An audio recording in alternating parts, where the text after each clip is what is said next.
everybody and welcome to my channel. I'm Mariah and today's topic is dyspraxia. This topic was suggested to me. In this video I will cover everything about dyspraxia. This video is research based. For the research in this video, I used 2 articles to gather information for this topic. The first article that I used was called What is Dyspraxia? From the Medical News Today website. A person with dyspraxia has problems with movement, coordination, judgment, processing, memory, and some other cognitive skills. Dyspraxia also affects the body's immune and nervous systems. According to the National Center for Learning Disabilities, individuals with dyspraxia have difficulties in planning and completing fine and gross motor tasks. This can range from simple motor motions such as waving goodbye to more complex ones like sequencing steps to brushing one's teeth. Dyspraxia is a neurological disorder that impacts an individual's ability to plan and process motor tasks.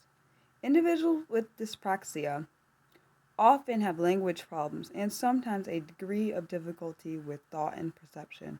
Dyspraxia, however, does not affect the person's intelligence, although it can cause learning problems in children.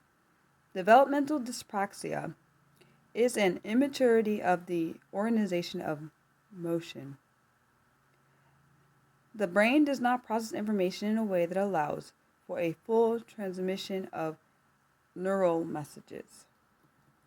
A person with dyspraxia finds it difficult to plan what to do and how to do it. The National Institute of Neurological Disorders and Stroke, or NINDS, describes people with dyspraxia as being out of sync with their environment. Experts say that about 10% of people have some degree of dyspraxia, while approximately 2% have it severely. 4 out of every 5 children with evident dyspraxia are boys, although there is some debate as to whether dyspraxia might be underdiagnosed in girls. According to the National Health Service, United Kingdom, many children with dyspraxia also have ADHD, or Attention Deficit Hyperactivity Disorder. Symptoms of dyspraxia. Symptoms tend to vary depending on the age of the individual. Later, we will look at each age group in more detail. Some of the general symptoms of dyspraxia include poor balance, poor posture, fatigue, clumsiness, differences in speech, perception problems, poor hand-eye coordination. Diagnosis of dyspraxia. A diagnosis of dyspraxia can be made by a clinical psychologist, a pediatrician, or a occupational therapist. Any parent who suspects their child may have dyspraxia should see their doctor. When carrying out an assessment, details will be required regarding the child's developmental history, intellectual ability, and gross and fine motor skills. Gross motor skills are how well the child uses large muscle skills that coordinate body movement, including jumping, throwing, walking, running, and maintaining balance. Fine motor skills are how well the child can use smaller muscles, including tying shoes, doing up buttons, cutting out shapes with a pair of scissors, and writing.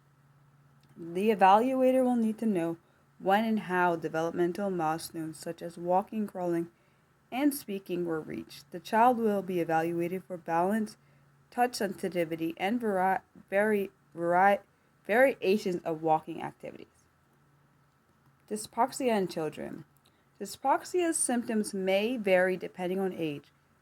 With that in mind, we will look at each age individually. Not every individual will have all the symptoms outlined below. Very early childhood. The child may take longer than other children to walk, crawl. The Dyspraxia Foundation says that many never go through the crawling stage. Walk, speak. According to the Children's Hospital of Westmead, Australia, the child may be slower in answering questions, find it hard to make sounds, or repeat sequences of sounds or words. They may also find it difficult in sustaining normal intonal patterns, may have a very limited automatic vocabulary, speak much slower than other children, and use fewer words with more pauses. Stand, become potty trained or get out of diapers, and build up a vocabulary. Early childhood. Later on, the following difficulties may become apparent. Problems with performing subtle movements such as tying shoes, doing up buttons and zips. Using cutlery and handwriting. Many will have difficulty getting dressed. Problems carrying out playground movements such as jumping, playing hopscotch, catching a ball, kicking a ball, hopping, and skipping. Problems with classroom movements such as using scissors, coloring, drawing, playing jigsaw games. Problems processing thoughts, difficulty with coordination. Children with dyspraxia commonly find it hard to focus on one thing for long. The child finds it harder than other children to join in playground games. The child will fidget more than other children. Some find it hard to go up and down stairs. A high tendency to bump into things, to fall over, to drop things. Difficulty in learning new skills, while other children may do this automatically. A child with dyspraxia takes longer. Encouragement and practice help enormously. Writing stories can be much more challenging for a child with dyspraxia, such as can copying from the blackboard. The following are also common at preschool age. Finds it hard to keep friends. Behavior when in company of others may seem unusual. Hesitates in most actions, seems slow. Does not hold a pencil with a good grip. Such concepts as in, out, in front of are hard to handle automatically. Later on in childhood, many of the challenges listed above do not improve or only improve slightly. Tries to avoid sports. Learns well on a one-on-one basis, but nowhere near as well as in a class with other children around. Reacts to all stimuli equally, not filtering out irrelevant stimuli automatically. Mathematics and writing are difficult. Spends a lot of time getting writing done. Does not follow instructions. Does not remember instructions. Is badly organized. Dyspraxia in adults. In adults, symptoms include poor posture and fatigue, trouble completing normal chores, less clothes control, writing and drawing are difficult, difficulty coordinating both sides of body, unclear speech, often word order can be jumbled, clumsy movement and tendency to trip over, grooming and dressing more challenging, shaving, applying makeup, fastening clothes, and tying shoelaces, poor hand-eye coordination, difficulty planning and organizing thoughts and tasks, less sensitivity to nonverbal signals, easily frustrated, low self-esteem, difficulty sleeping, difficulty distinguishing sounds from background noise. Notable lack of rhythm when dancing or exercising. Social and sensory. Individuals with dyspraxia may be extremely sensitive to taste, light, touch, and or sound. There may also be a lack of awareness of potential dangers. Many experience mood swings and display erratic behavior. Researchers at the University of Bolton in England say that there is often a tendency to take things literally. A child may listen but not understand. Causes for dyspraxia. Scientists do not know what causes dyspraxia. Experts believe that a person's nerve cells that control muscles or neurons do not develop correctly. If neuroneurons cannot form proper connections for whatever reason, the brain will take much longer to process data. Experts at the Disability and Dyslexia Service at the Queen Mary University of London, UK, say that studies suggest that dyspraxia may be caused by an immaturity of neurodevelopment in the brain rather than any specific brain damage. A report from the University of Hull in England says that dyspraxia is probably hereditary. Several genes have been implicated. Often there are many members within a family who are similarly affected. Treatments for dyspraxia. Although dyspraxia is not curable with treatment, the individual can improve. However, the earlier a child is diagnosed, the better the prognosis will be. The following specialists most commonly treat people with dyspraxia. Occupational therapy. An occupational therapist will evaluate how the child manages with everyday functions, both at home and at school. They will then help the child develop skills specific to daily activities. Speech and language therapy. The speech and language pathologist will conduct an evaluation of the child's speech and then implement a treatment plan to help them communicate more effectively. Perceptual motor training.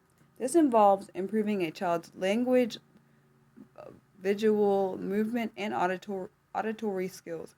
The individual is set a series of tasks that gradually become more advanced. The aim is to challenge the child so that they improve, but not so much that it becomes frustrating or stressful. Equine therapy for dyspraxia. In a study published in the Journal of Alternative and Complementary Medicine, a team of Irish, British, and Swedish researchers evaluated the effect of equine therapy or therapeutic horse riding on a group of 40 children aged from 6 to 15 years with dyspraxia. The children participated in 6 horse riding sessions lasting 30 minutes each, as well as 2 30-minute audio-visual screening sessions. They found that riding therapy stimulated and improved the participants' cognitive, mood, and gait parameters. The authors added that the data also pointed to the potential value of an audiovisual approach to equine therapy. Active play. Experts say that active play, any play that involves physical activity, which can be outdoor or inside the house, helps improve motor activity. Play is a way children learn about the environment and about themselves, particularly for children aged 3 to 5. This is a crucial part of their learning. Active play is where a very young child's physical and emotional learning, their development of language, their special awareness, and the development of what their senses are, all come together. The more children are involved in active play, the better they will become at interacting with other children successfully. And the second article I read was titled Celebrities/Famous People with Dyspraxia, from the blog with more than one post website.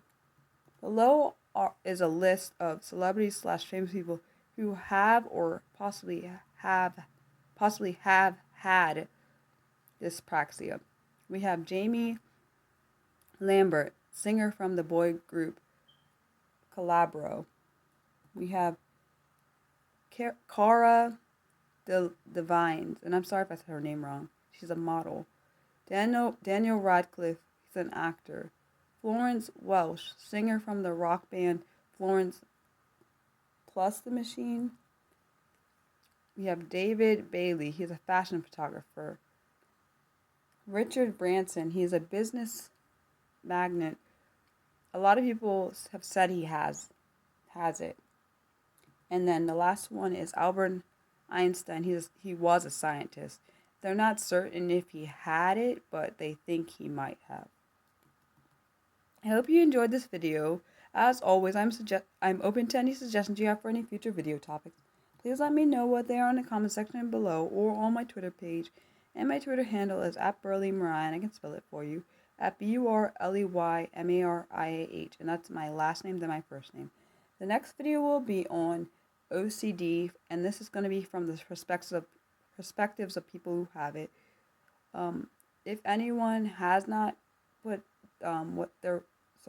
anyone that has OCD hasn't responded to my post on Twitter, you can also respond under this video if you would like to have what your perspective on having OCD is, so I can include it in the video on OCD. I hope everyone's continuing to stay safe. I'll post my notes in the comment section for anyone who needs them. Please like, share, and subscribe if you want to and found this video to be helpful. Feel free to share this video with anyone you think might need it. If you want to be notified for when I do any live streams or upload any new content, you're going to want to hit the bell icon. And under the bell icon, you're going to select the all options. Thank you for watching. I love you guys. Bye.